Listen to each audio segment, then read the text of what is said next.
శ్రీమాత్రే నమ. జయ గురు దత్తాత్రేయ నమ.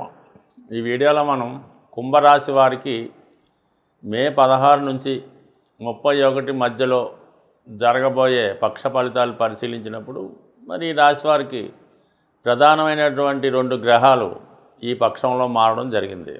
అందులో గురువు 5వ స్థానం రావడం అన్నది ఒక విధంగా ఈ రాశి వారికి అదృష్టమే. గత కొంతకాలంగా వివిధ సమస్యలతో ఇబ్బంది పడుతున్న వారికి చాలా వరకు వాటి నుంచి బయటపడడం జరుగుతుంది. ముఖ్యంగా పూర్వపుణ్య ఫలితం వలన మీ సంతానం యొక్క అభివృద్ధి సహకారంతో మీ యొక్క సమస్యలు పరిష్కరించుకుంటారు. మీలో ఉన్నటువంటి టాలెంట్కి తగిన గుర్తింపు రావడం జరుగుతుంది. కొత్త అవకాశాలు రావడం జరుగుతూ ఉంటుంది. గతంలో పోగొట్టుకున్నది ఏదైనా ఉద్యోగం కానీ పదవి కానీ ఉంటే అది తిరిగి మళ్ళా సంపాదించుకోవడానికి అవకాశం అన్నది కల్పించబడుతుంది. అలాగే ఆర్థిక పరంగా ధనకారకుడైనటువంటి గురువు ఏకాదశ స్థానాన్ని వీక్షించడం వల్ల ఆర్థిక పరంగా సమయానుకూలంగా మీకు ధన సహకారం అందుతుంది. అది పెద్దగా బయట నుంచి కాదు కానీ మీ కుటుంబ సభ్యులు, మీ యొక్క సంతానం, మీ యొక్క టాలెంటు, స్వయం కృషితో ధన సంపాదన పెరుగుతుంది.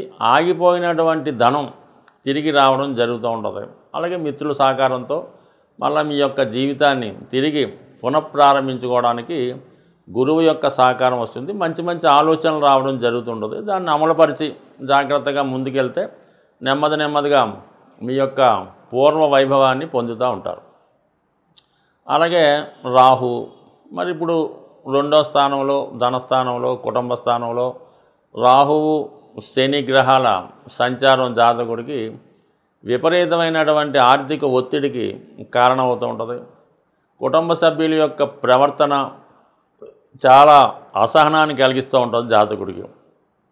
అంటే ఏదో విధంగా కుటుంబం విడిపోయే విధంగా కుటుంబం నుంచి బయటికి పోయే పరిస్థితులు కల్పించబడడం జరుగుతూ ఉంటుంది. రకరకాలుగా ఆ కుటుంబ సభ్యుల యొక్క ప్రవర్తన జాతకుడికి మనోభావానికి ఇబ్బంది పడడం కూడా జరుగుతూ ఉంటుంది. అటువంటి సమస్యల నుంచి ఈ 18వ తారీఖున రాహు స్వక్షేత్రమైనటువంటి కుంభంలోకి ప్రవేశిస్తున్నాడు.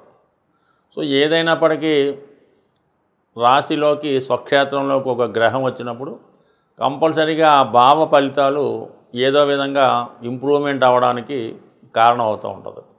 అయితే అది వచ్చింది శుభగ్రహం అయినప్పుడు మంచి ఫలితాలు రావడం జరుగుతూ ఉంటుంది. దైవ సహకారం లభిస్తూ ఉంటుంది. వచ్చింది పాపగ్రహం కాబట్టి జాతకుడు ఆలోచన విధానం కూడా ఈ రాహు యొక్క ఆలోచన విధానంలాగా ఉంటుంది. అంటే ఏది రాహు యొక్క ఆలోచన?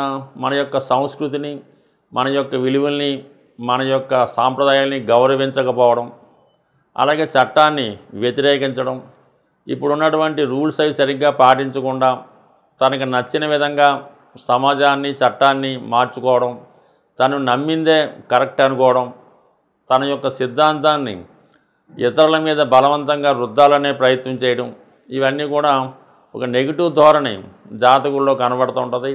దైవ దూషణ, పెద్దల్ని వ్యతిరేకించడం జరిగే అవకాశాలు ఉన్నాయి. కాబట్టి సాధ్యమైనంత వరకు గతంలో జాతకుడు జీవితంలో తిన్నటువంటి దెబ్బలు కారణంగా ఈ విధంగా ప్రవర్తించాడని చాలామంది అనుకుంటూ ఉంటారు.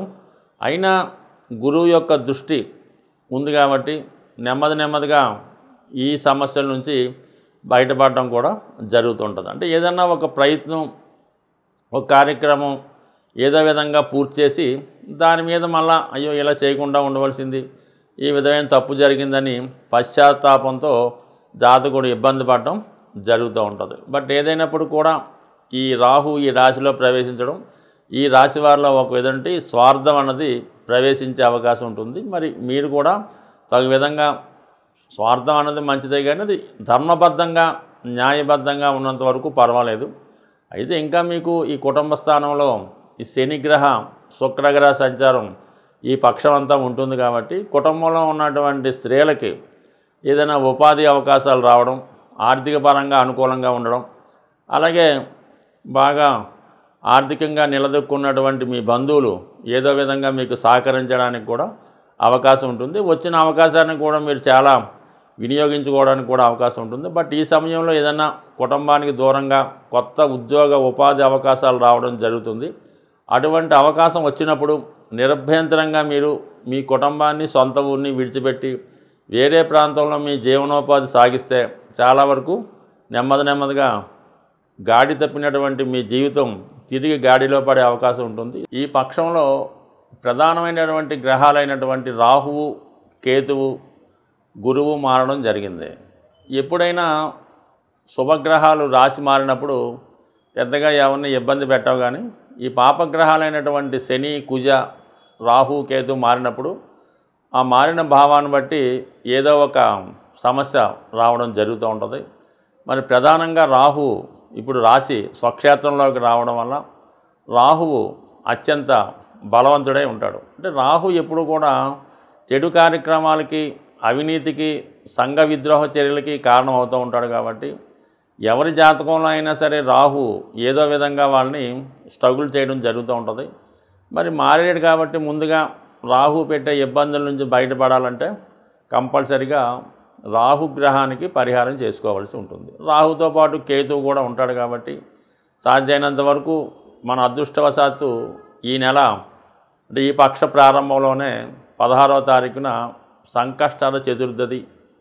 ఆ చతుర్దశి రోజు వినాయకుడికి అభిషేకం కానీ, హోమం కానీ, ఏదైనా గరికతో అర్చన కానీ ఏదో పూజా కార్యక్రమం చేసుకోవడం వల్ల దాని తర్వాత వచ్చే అమావాస్య రోజు కానీ, శుక్రవారం రోజు కానీ, ముఖ్యంగా అమావాస్య అయితే మంచిది, ఏదైనా అమ్మవారి ఆలయంలో ఎస్పెషల్లీ కనకదుర్గ అమ్మవారి ఆలయంలో మరి విధి విధానంగా అమ్మవారి కుంకుమార్చన చేయడం, వీలైతే ఒక 4 కొబ్బరికాయలు అమ్మవారి ఆలయంలో ఇవ్వడం వల్ల కంపల్సరిగా రాహు అనుగ్రహానికి కుదురుతుంది. రాహు మనకి అనుగ్రహించాడంటే చాలా చక్కని ఫలితాలు ఇవ్వడం జరుగుతుంది. రాహు ఇచ్చాడంటే ఫలితం చాలా హై లెవెల్లో, టాప్ లెవెల్కి వెళ్ళిపోవడం జరుగుతూ ఉంటుంది.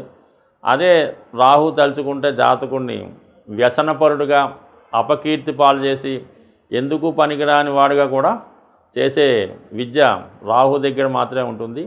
గత జన్మలో మనం చేసుకున్నటువంటి పాపపుణ్య కర్మల్ని ఈ జన్మలో అనుభవించే విధంగా ఈ రాహుకేతువులు కార్మిక్ కంట్రోల్ ప్లాంట్స్గా ఉంటాయి. ఎప్పుడైనా రాహుకేతు మారినప్పుడు కంపల్సరిగా అటు విఘ్నేశ్వరుని, ఇటు అమ్మవారిని ప్రార్థించుకోవడం వలన రాహుకేతువుల అనుగ్రహం లభిస్తుంది. అదే గురువు కూడా ఇప్పుడు మారాడు కాబట్టి ఏదన్నా ఒక పాపగ్రహం యొక్క ఫలితం, చెడు ఫలితం తగ్గడం ఎంత ఇంపార్టెంటో శుభగ్రహాన్ని కూడా బలవంతంగా ఇంకా డెవలప్ చేసుకుంటే అవి ఇంకా శుభ ఫలితాలు ఇచ్చి ఈ పాపగ్రహ ఫలితాలని తగ్గించడం జరుగుతుంది. గురువు యొక్క అనుగ్రహం కావాలంటే కేవలం దత్తాత్రేయుడు, షిరిడి సాయిబాబా వారు, లేదంటే మీ యొక్క కులదైవం, మీ కులగురువు, మీకు విద్య నేర్పిన గురువు, వాటి అంతటికన్నా ఇంపార్టెంట్ మీ యొక్క జన్మనిచ్చినటువంటి తల్లిదండ్రులు. వీళ్ళని సేవించడం వల్ల, పూజించడం వల్ల గురుబలం పెరుగుతూ ఉంటుంది. ఇంకా ఈ అవకాశం లేని వారు ఇవన్నీ మన వల్ల అనుకుంటే మీరు ఏదన్నా ఒక గోశాలకు వెళ్ళి గోవుకి సేవ చేయడం కానీ, వ్యక్తిగతంగా రైతుల దగ్గర ఉన్నటువంటి గోవుకి శుభ్రంగా పూజాది కార్యక్రమాలు నిర్వహించడం వల్ల కూడా గురువు యొక్క అనుగ్రహం లభిస్తూ ఉంటుంది. వీటన్నిటికన్నా ఇంపార్టెంట్ ఏంటంటే తల్లిదండ్రులు ఏమైనా ఇబ్బందుల్లో ఉంటే వారికి ఎటువంటి ఇబ్బందులు లేకుండా వారికి కావాల్సిన సదుపాయాలు చేయడం వల్ల కూడా మీకు ఈ గురుబలం పెరుగుతుంది. గురుబలం పెరిగితే అన్ని గ్రహాలు కూడా మీకు అనుకూలమైన ఫలితాలు ఇవ్వడం జరుగుతూ ఉంటుంది. ఈ చిన్న పరిహారంతో మీ జీవితాన్ని బ్రహ్మాండంగా చక్కదిద్దుకుంటారని ఆశిస్తూ స్వస్తి.